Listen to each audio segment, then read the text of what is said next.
it downfield. It is. Oh, it's caught. John Moran in the clutch. Oh, my word. Oh, my God. Deep to right field. Way up there. And way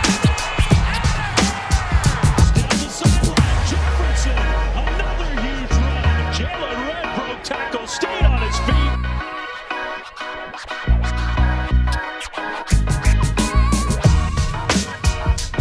What's going on, everyone? Welcome back to another episode of Blake's Take with me, Blake Neiman, and the Brooklyn Nets, who were supposed to be the most lethal team known to man, with offensive firepower like nothing we have ever seen, are looking more just like a bust. After a blowout loss to the Golden State Warriors, with the crowd doing MVP chants, not for the guy in the Nets jersey, currently averaging 29.8 points per game on 54.8% from the field, named Kevin Durant.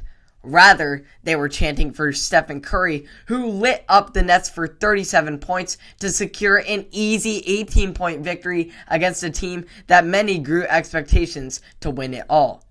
While the Nets still are second in the Eastern Conference, they are not able to compete against teams that are possible contenders.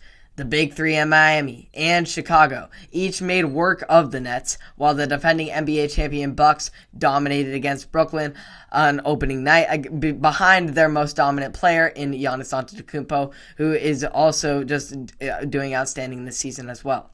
Speaking of the Big Three, let's just address the elephant in the room. The Nets, once again, are not playing with their Big Three, with Kyrie Irving still choosing to remain unvaccinated. I'm genuinely concerned about if we will ever see the Big Three play together again, or if the Nets will get the job done of a championship. I mean, heck, really? Right now, the Nets only have one guy playing at a superstar level, and that is Kevin Durant. The guy who is supposed to be the complement to him in what is now the Big Two is James Harden, who is currently playing some of the worst basketball of his career, averaging just 20.2 points per game, with his lowest total since the last time he was a part of a Big Three with the Oklahoma City Thunder. That super team with KD, Russ, and Harden couldn't get the job done of winning a championship. The same likelihood is increasing each and every day for these Nets. With James Harden having a player option for next season and Kyrie Irving never being reliable, now facing a possibility of being released, we just may never see the greatest team to ever win a championship. While KD says he has no regrets about leaving the Bay to go to Brooklyn, we have to think and say to ourselves, what if he stayed? He would have never had to deal with this Kyrie drama, on and off issues. Instead, he could have stayed with the guy who he already won 2 NBA championships with and is still one of the top 3 players in basketball. Even when he did leave the Golden State Warriors, his first option wasn't necessarily Brooklyn.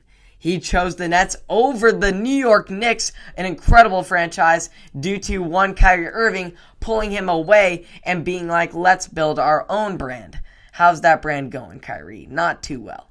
Now it's just KD all on his lonesome, and it is evident that winning a team championship on his own, with him being the centerpiece and building it up from the ground, is far harder than expected. I really feel bad for KD. I mean, I do. Going from a team where everything is right in place and is going smoothly to one that has yet to establish themselves as a contender. Now the Warriors are the best team in the NBA, with Klay Thompson and James Wiseman still due to come back, while KD is alone and on a team across the river with no loyal fan base and nothing really backing them up right now.